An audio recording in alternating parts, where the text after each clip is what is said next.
Halo teman-teman semua, pada video kali ini kita akan membahas mengenai strategi Jepang masa pendudukan Jepang di Indonesia.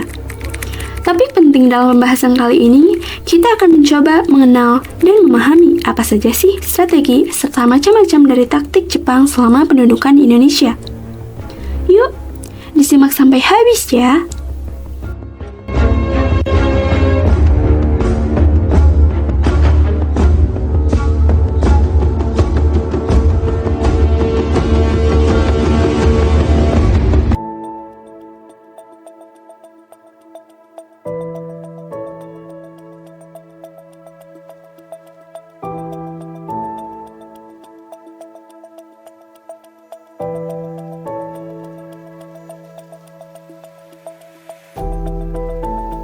Meski terlihat suatu hal yang sama, strategi dan taktik memiliki beberapa perbedaan yang cukup signifikan. Strategi adalah mengerjakan sesuatu yang benar, doing the right things, sedangkan taktik adalah alat untuk mencapai suatu tujuan. Maka daripada itu, perlu kita ketahui apa saja sebenarnya taktik serta strategi Jepang dalam meyakinkan penduduk Indonesia untuk percaya dan ikut andil mendukung Jepang dalam kancah Perang Pasifik. Nah, sebelumnya, supaya teman-teman sekalian dapat memahami pembahasan kali ini dengan mudah, kita akan mengulas kembali mengenai awal kedatangan Jepang di Indonesia. Pendudukan Jepang di Indonesia bermulai sejak tahun 1942.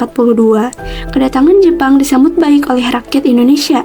Kata banzai, banzai, ataupun selamat datang terus diserukan sebagai sambutan dengan dianggap sebagai saudara tua. Rakyat Indonesia terdoktrin bahwa Jepang datang untuk membebaskan Indonesia dari penjajahan dan akan memajukan kesejahteraan Indonesia. Nah, selanjutnya, apa sih itu propaganda gitu? Nah, Karl Hoffmann mengatakan bahwa propaganda merupakan usaha untuk merumuskan secara tegar asas-asas penyebaran informasi serta pembentukan opini dan juga sikap. Nah, dalam strategi pendudukan Jepang di Indonesia ini, Jepang meniru Jerman dengan membentuk propaganda-propaganda sebagai taktik dan juga strateginya. Sampai kemudian, pada bulan Agustus 1942, Jepang membentuk Sendenbu yang merupakan departemen propaganda dan bagian dari Gunseikanbu, yakni Badan Pemerintahan Militer Jepang. Dalam hal ini, banyak sekali macam-macam alat propaganda yang digunakan oleh Jepang selama pendudukan Jepang di Indonesia. Nah, salah satu di antaranya yaitu ada poster, film, radio, nyanyian ataupun lagu, drama, bahkan sampai pada simbol-simbol baik yang ditemukan dalam bentuk kemasan makanan ataupun lainnya untuk menarik perhatian para rakyat yang ada di Indonesia. Nah, pertama, yaitu ada media poster sebagai alat propaganda Jepang. Tahukah kalian bahwa pada saat itu Jepang membentuk sebuah gerakan yang dinamakan dengan 3A, atau Nippon Pelindung Asia, Nippon Pemimpin Asia, Nippon Cahaya Asia.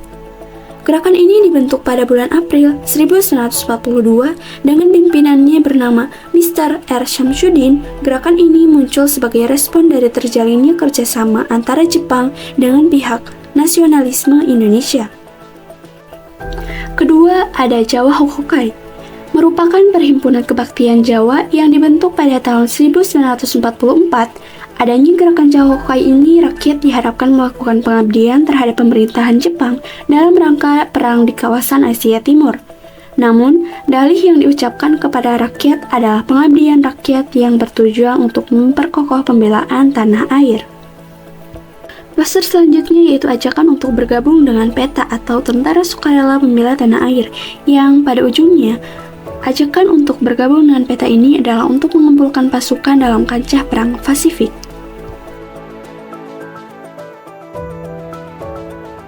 Adapun poster yang sama halnya dengan PETA adalah poster ajakan untuk bergabung dengan Heiho. Nah, namun perlu teman-teman tahu bahwa perbedaan antara keduanya yakni jika Heiho merupakan prajurit lokal yang membantu langsung prajurit Jepang dalam peperangan, sedangkan PETA adalah prajurit lokal yang disiagakan di suatu daerah sebagai antisipasi ketika pasukan sekutu menyerang. Nah, poster selanjutnya yaitu poster mengenai ajakan agar menggunakan bahasa Jepang.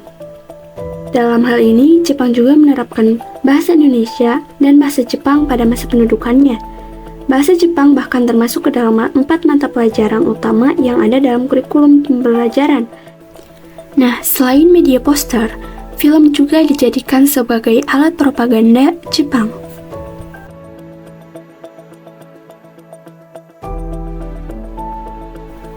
Menurut Eiko Kurosawa, terdapat beberapa jenis film yang diundangkan oleh pemerintah Jepang sebagai berikut.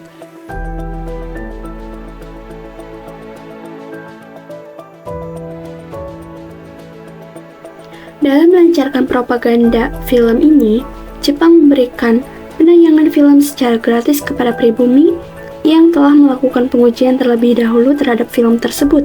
Bahkan, tak banyak dari beberapa film tersebut telah dimanipulasi supaya isi dan makna dari film tersebut bisa mengubah pandangan pribumi terhadap Jepang. Berikut beberapa macam film yang dijadikan sebagai film propaganda Jepang.